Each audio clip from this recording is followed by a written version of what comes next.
Okay, my dude. So medyo naligaw tayo sa subdivision kasi naghahanap sana ako ng bahay na i-house tour live. Hindi na nag-upload yung mga YouTubers ng bahay. Ano na? Ay, ito. Medyo maganda to. Excuse me po. Bahay niyo po, ma'am? Hindi po sa client ko. Ay, sa client. Ayun, sakto. So, mukhang real estate agency, ma'am. Pwede pong matignan? Ay, sige po. Feel free po. Ayun eh. So, Pero iwan ko na kayo, sir, sige po. Sige po. Nako. Napaka-trusting ng mga tao sa Baguio City. So, parang open house tayo na mismong titingin. Ano po pa ng pangalan niyo, ma'am? Annabelle. Ma'am Annabelle, nice to meet you po. Ano po yung real estate agency niyo para ma-plug na rin natin dito sa atin? I'm Annabelle Labrinto of Joshua Tree Realty. Joshua Tree Realty. Ayun, lalagay ko yung links down below, my dudes. And let's get into the tour.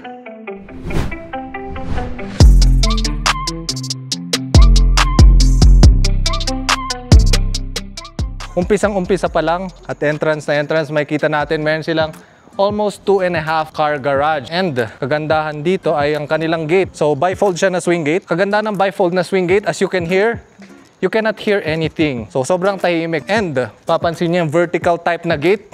Kahit anong klaseng magnanakaw, cannot copy it onto that.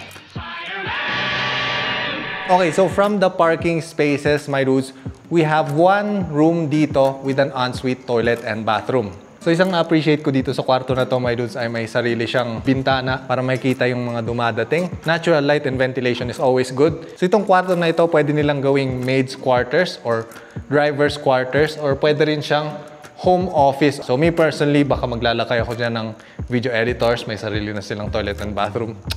Very nice.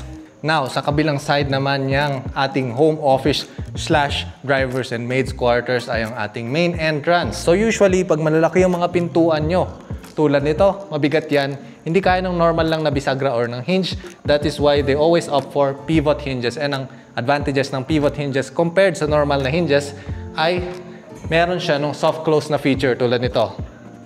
Ayan, so hindi ka basta-basta may ipit dyan. Magka-close na siya, mag-isa niya. So yung mga gantong klaseng main entrances, my dudes, that only serve as a foyer ay kadalasang ginagawa sa mga lots na medyo limited yung kanilang space to make way for the parking area.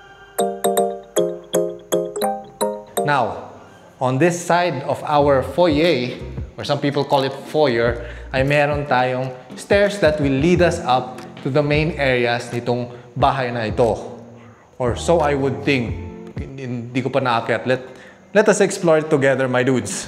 Oro, plata, mata, oro, plata, mata, oro. Basta ito. Isang napansin ko dito sa kanilang hagdanan na itong detalye ng kanilang railing. Meron tayong flat bar over here. And then dyan nakamount yung kanilang tempered glass na rail guard. So ayan. Paano ko nalaman na tempered glass yan? Just by the sound. So miss me with that Squid Game tactics. Hindi, actually may nakasulat na tempered glass. Yun yung isa sa nakikita kong big flaws ng Squid Game. Walang nakasulat na tempered glass dun sa mga glass. Now, pagkaakyat, una kong napansin ay yung ceiling na nilagyan nila ng fluted na wave panels. Ang ganda tignan, my dudes. And usually yung ganyan sa pader nilalagay. Such innovation na nilagay nila sa ceiling. It's actually nice. So ito most likely, kung ako hindi tira dito, gagawin kong parang foyer lang dahil meron tayong access both sa ating front balcony, living space, and I'm guessing the kitchen. Yep, this is the kitchen. So dining area, dito ko ilalagay. Makes sense. Pagkaluto mo, dala mo na agad dyan yung inyong adobo at sinigang. Kain times is good times. Now dito muna tayo sa ating living space, which is maliwala siya tignan thanks to these windows right here. These windows over here, and ang dami nating windows. So, may access tayo dito sa ating outdoor area. Para sa ating living space, we have accent walls. May darker color dito and lighter color. You don't want to go with too darker accent walls. Now, yung gusto ko dito sa kanilang balkonahe is very, very spacious siya.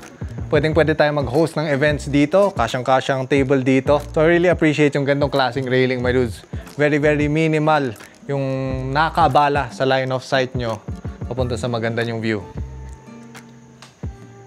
Now, from this balcony, diretso na tayo dun sa ating dining area, which we have another accent wall over here.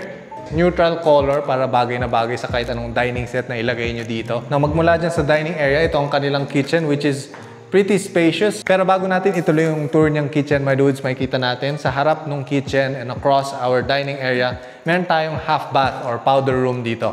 So, maliban dito sa kanilang smart mirror, isa pang nagustuhan ko dito sa kanilang powder room ay ang kanilang built-in na lavatory. Ang ganda tignan, my dudes. Very, very modern. We have the vessel sink right here. And linis niya tignan. Perfect for impressing yung mga guests nyo na gustong mangutang. Dapat pala hindi nyo ni-impress yung mga yun, ha. You know what? Utangan nyo muna sila para hindi sila utang sa inyo. Uno reverse card.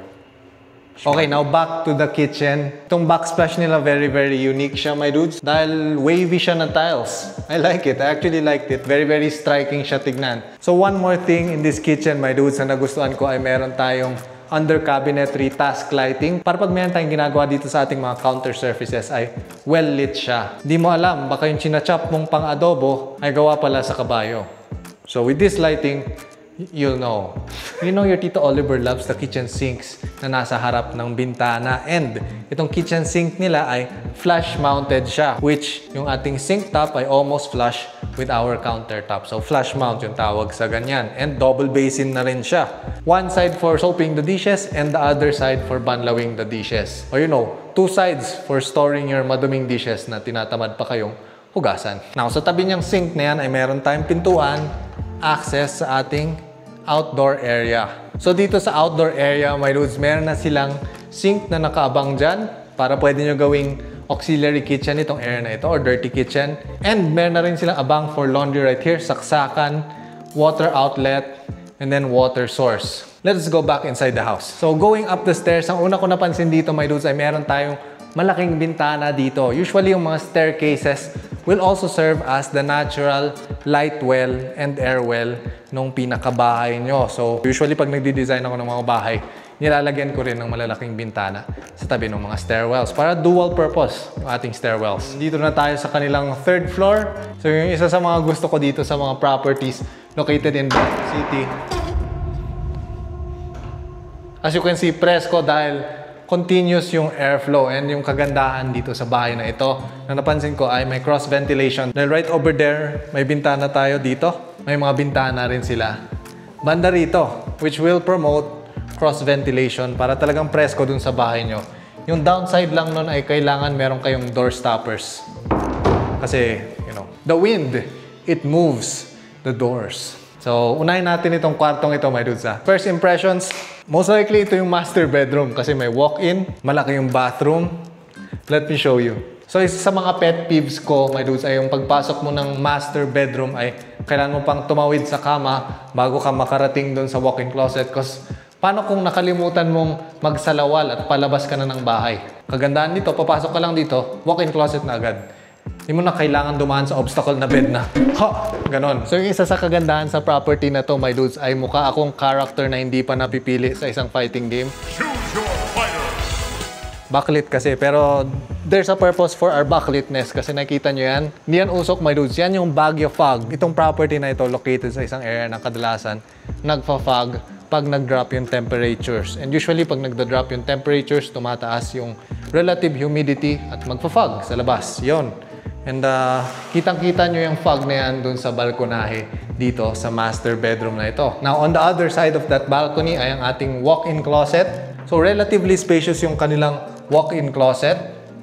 His and hers na rin siya. Tig-isang side para hindi na mag-away. Pero usually naman, 1/10 niyan kay Mr. The rest ay kay Mrs. Now, sa tabi niyang walk-in closet na yan ay makikita na natin yung ating master toilet and bathroom right over here. So, isang napansin ko dito sa master toilet and bathroom ay malapad yung kanilang counter. Lots of space to put hair products ni Mrs. At isang toothbrush ni Mr. sa kanto dito. Yun nga lang, I would have wished na his and hers siya. Mas social tignan. Pero, I'm gonna be real with you, my dudes. Sa bahay namin, may his and hers din kaming lavatory. So, dalawa yung lababo, pero isa lang yung ginagamit namin talaga na lababo para low maintenance. Isa lang kailangan namin punasan. So, from the master bedroom, Meron pa tayo isang kwarto dito. Pwede nyo siya gawing kwarto ng anak nyo or home office. And may sarili na rin siyang balkonahe dyan na hindi siya Juliet balcony lang. It is relatively spacious na balcony. I also like na meron na rin silang built-in closets over here. And yung closet nila, wala siyang handle dahil meron tayong gap dyan. Na dyan susuot yung kamay nyo. It's just the small details pero social yung feeling pag merong mga ganong klaseng bagay na handy sabit hole gap thingy. Hindi ko alam yung technical term doon. Now from that bedroom, babalik tayo dito sa main hallway. Meron tayong isang room to our right and to our left. And meron tayong isang full bath dito. Itong tatlong kwartong to, most likely, yan yung gagamitin nila na toilet and bathroom. So itong kwarto na to, my dudes, at yung katabi niyang kwarto, right over there. Twin rooms sila na magkamukha lang yung layout. Yun lang, yung anak na ilalagay sa kwarto na ito ay medyo hindi favorite kasi yung kita lang sa balkonahe ay pader. Pero dito sa kabilang bedroom ay napakaganda ng view niya. So, siguro mag-jack and point na lang sila kung sino man makakakuha nitong kwarto na ito. But you know, okay na rin eh. May balcony na rin siya na relatively spacious and may access pa rin siya sa natural light at ventilation, which is a win-win for me.